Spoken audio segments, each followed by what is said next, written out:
Under Rule 115, Section 1, the accused has the right to presume innocent until proven guilty beyond reasonable doubt, to be informed of the nature and cause of the accusation, to be present at trial, especially during arraignment, identification, and judgment, and to have a counsel at every stage to defend himself if allowed.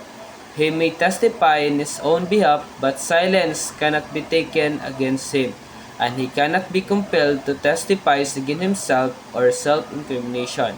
He has the right to confront and cross-examine witness, to compulsory process for witness and evidence in his favor, to a speedy, impartial, and public trial, and to appeal as provided by law.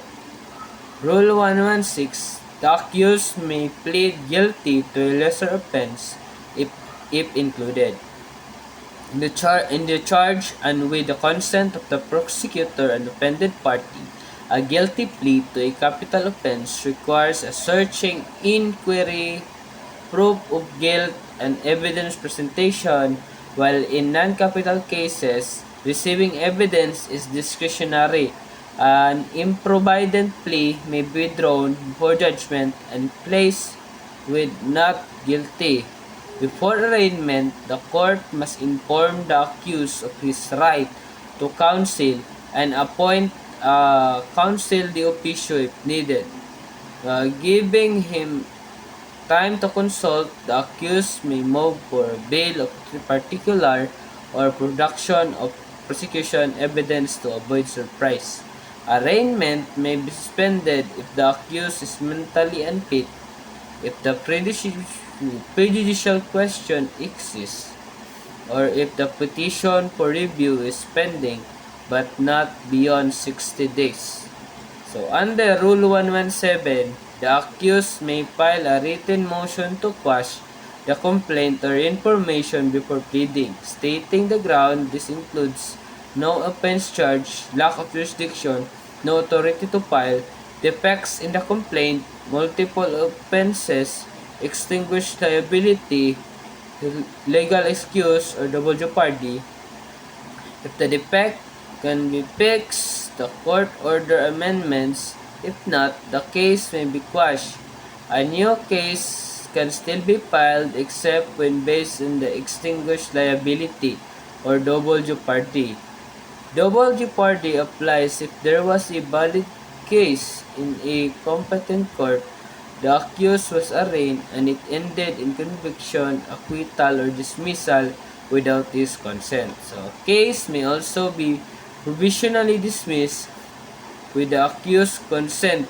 It was revivable only within 1 year in MTC and 2 years in RTC. After which it become permanent, failure to move to quash, waive the grounds, except for the lack of jurisdiction, no offense charge, extinguished liability, or double jeopardy. Rule 118, pre-trial is mandatory in all criminal cases and must be held within 30 days after arraignment. Unless a short period is set, it covers plea bargaining, stipulation, marking of evidence, waivers, trial modification, and other matters for speedy trial. Agreement must be in writing, signed by the accused and counsel, and approved by the court, or else this cannot be used. Non-appearance or lack of cooperation by counsel or prosecutor may lead to sanction. After pre-trial, the court issue a pre-trial order binding the parties, limiting the issues, and guiding the trial unless modified to prevent injustice.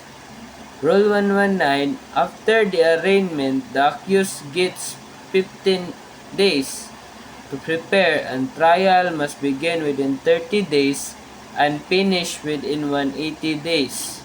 Trial should be continuous without delays, excluded only for valid reason, so exams, absent witnesses, and prejudicial question. Continuance are allowed only to prevent injustice.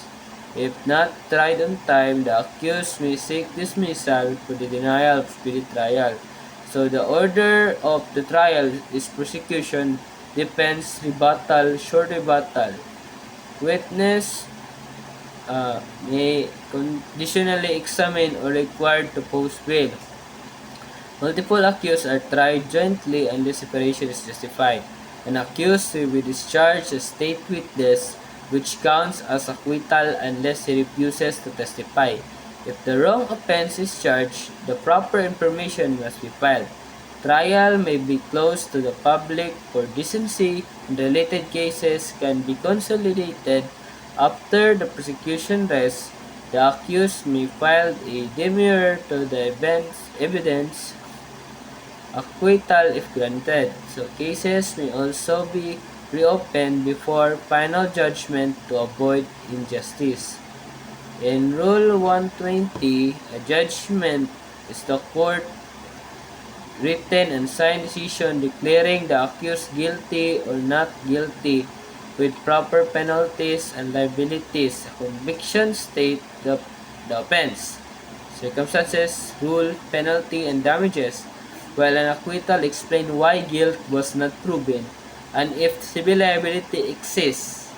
If multiple offenses are charged without objection, conviction may cover all proven. In case of variance, conviction is for the offense proved if included or including the one charge.